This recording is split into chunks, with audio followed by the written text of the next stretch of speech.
जय हिंद दोस्तों। कैसे हो आप लोग। उम्मीद है अच्छे होंगे। आज की इस वीडियो में हम पढ़ेंगे वासुदेव शरण अग्रवाल का जीवन परिचय, जो कि यूपी बोर्ड कक्षा 12 हिंदी मीडियम वालों के लिए 2024 के बोर्ड एग्ज़ाम के पॉइंट ऑफ व्यू से बहुत ही इम्पोर्टेंट टॉपिक है। ये दोस्तों पिछले 2 सालों से लगातार ये परीक्षा में पूछा जा रहा है। तो ये जो जीवन परिचय है ये टोटल 5 अंक का होगा, जिसको 80 शब्दों में लिखना होगा। तो दोस्तों इस जीवन परिचय को हम बहुत ही आसान भाषा में पढ़ेंगे, आप लोगों को टेंशन नहीं लेने का है। तो चलिए ज़्यादा देर न करते हुए हम इस वीडियो को स्टार्ट करते हैं। तो बहुत लोगों के दिमाग में पहला ये कन्फ्यूजन होगा कि सर वासुदेव शरण अग्रवाल का साहित्यिक परिचय लिखना आता है या जीवन परिचय। तो दोस्तों मैं साहित्यिक परिचय भी इसी में लिखवा दूंगा, आप लोग टेंशन मत लीजिए। चलिए शुरू करते हैं। तो जीवन परिचय सबसे पहले हम इनका देख लेते हैं। तो वासुदेव शरण अग्रवाल का जन्म 7 अगस्त सन 1907 ईस्वी को मेरठ जनपद के खेड़ा ग्राम में हुआ था। मतलब इनका जो जन्म था वो 7 अगस्त 1907 ईस्वी को मेरठ जिले के खेड़ा नामक ग्राम में हुआ था। इनके माता पिता लखनऊ में रहते थे। इनके जो माता पिता थे वो लखनऊ में आकर रहने लगे थे, इसलिए इनका बचपन लखनऊ में ही व्यतीत हुआ। इसलिए इनका जो बचपना था वो लखनऊ में व्यतीत हुआ, क्योंकि इनके माता पिता इनको लेकर मेरठ से लखनऊ आ गए थे। लखनऊ विश्वविद्यालय से इन्होंने एमए की परीक्षा उत्तीर्ण की।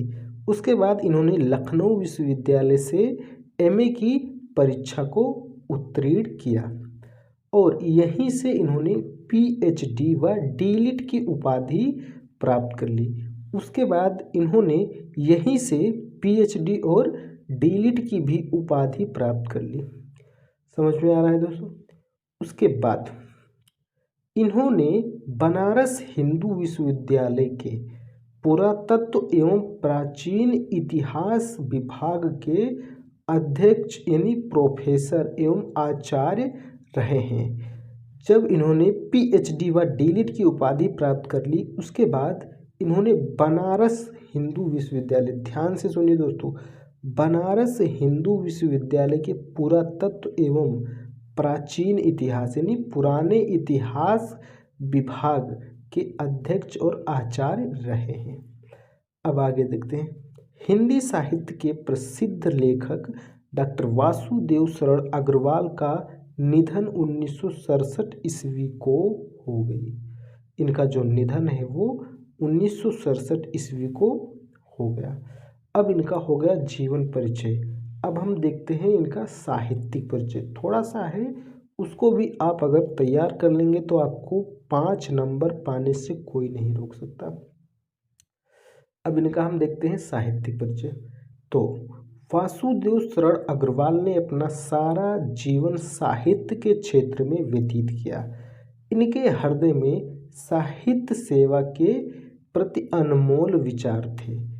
डॉक्टर वासुदेव शरण अग्रवाल का जो सारा जीवन था वो साहित्य के क्षेत्र में व्यतीत हुआ और इनके हृदय में साहित्य सेवा के प्रति अनमोल जो विचार थे, मतलब जो अच्छे विचार थे, इन्होंने मुख्य रूप से पुरातत्व को अपना विषय बनाया।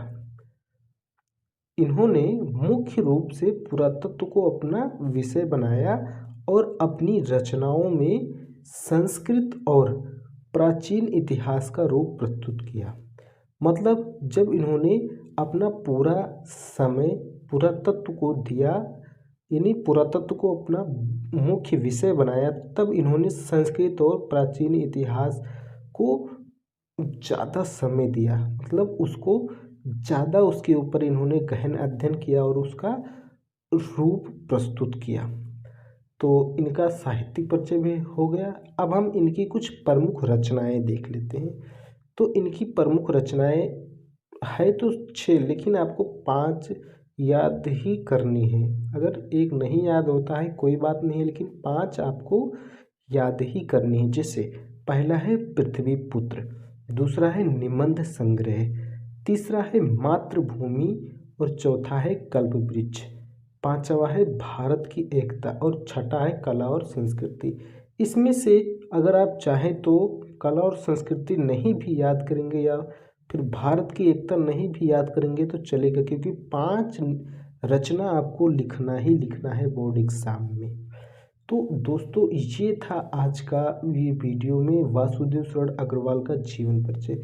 दोस्तों इस चैनल पर कक्षा 12 और कक्षा 10 के सभी इम्पोर्टेंट क्वेश्चन और मोस्ट पॉपुलर जो पिछले मोस्ट क्वेश्चन पूछे गए हैं पिछले एग्ज़ाम में, तो उसको भी यहाँ पर इस चैनल पर अपलोड किया जाता है, क्लासेस चलती हैं। तो दोस्तों अगर आपने क्लास 12th में तैयारी नहीं की है, आप सोच रहे हैं कि मैंने ठीक ढंग से नहीं पढ़ा है, तो एक काम कर सकते हैं, आप इस चैनल को सब्सक्राइब कर लीजिए और बेल आइकन दबा दीजिए। उसके बाद वीडियो को लाइक कर दीजिए।